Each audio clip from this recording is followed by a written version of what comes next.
The streets of Britain are on fire, not with flames, but with fury.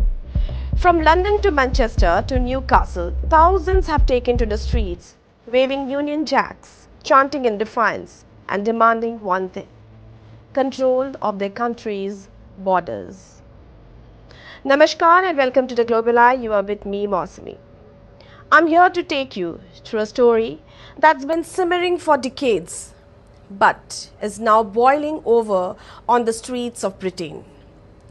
This weekend, the United Kingdom witnessed an eruption of anger over what many are calling an immigration crisis spinning out of control.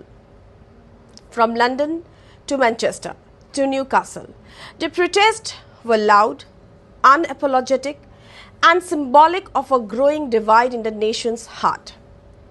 Thousands gathered, Union Jack flags waving, chants echoing through city streets, outside hotels housing asylum seekers. What began as demonstrations quickly turned into tense standoffs, with police making 15 arrests. In Manchester, a march organized by the controversial nationalist group Britain First saw nearly 1,500 people walk from Piccadilly Station to the Central Library. They weren't alone. Counter-protesters showed up, leading to brief clashes before police stepped in.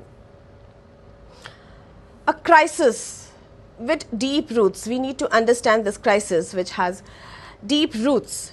And to understand this moment, we must rewind the clock. Britain's immigration debate is not new. It's the product of decades of political decisions, economic pressures, and cultural shifts. Post-World War II migration brought large waves of workers from the Commonwealth to rebuild Britain's economy.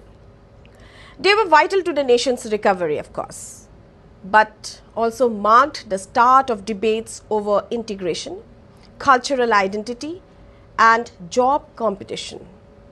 And when we see the 1970s, 1990s economic recessions, deindustrialization, and rising unemployment that saw immigrant communities unfairly blamed for social decline, fueling far-right movements and urban unrest.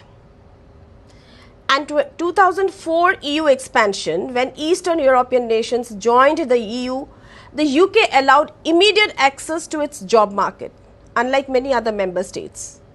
This decision saw hundreds of thousands arrive in a short period, reshaping labor markets and communities.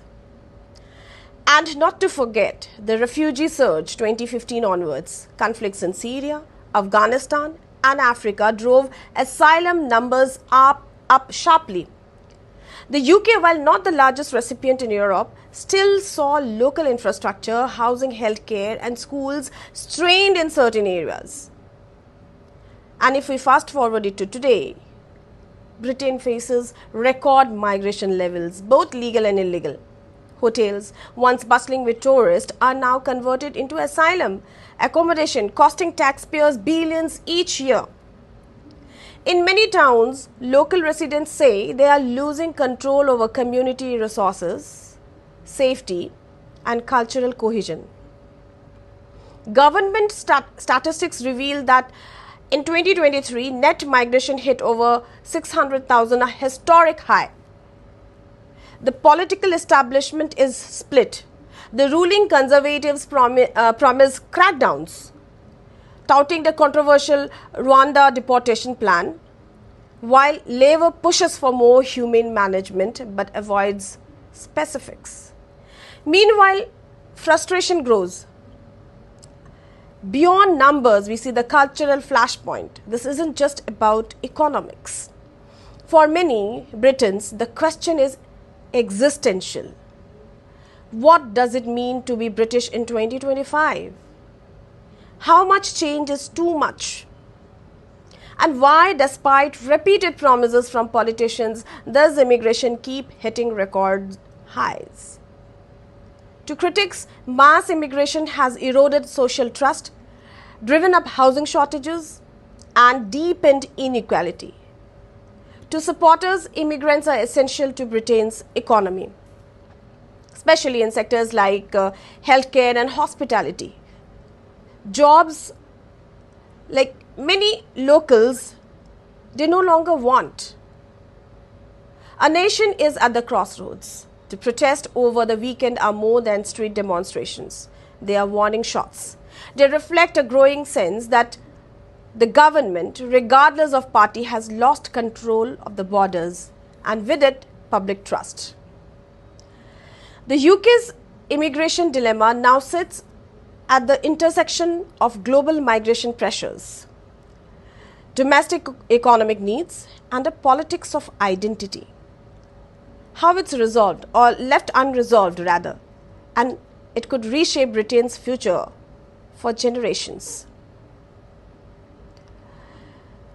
Are people there thinking about this? Has Britain's political class been deliberately avoiding tough decisions on immigration for fear of backlash?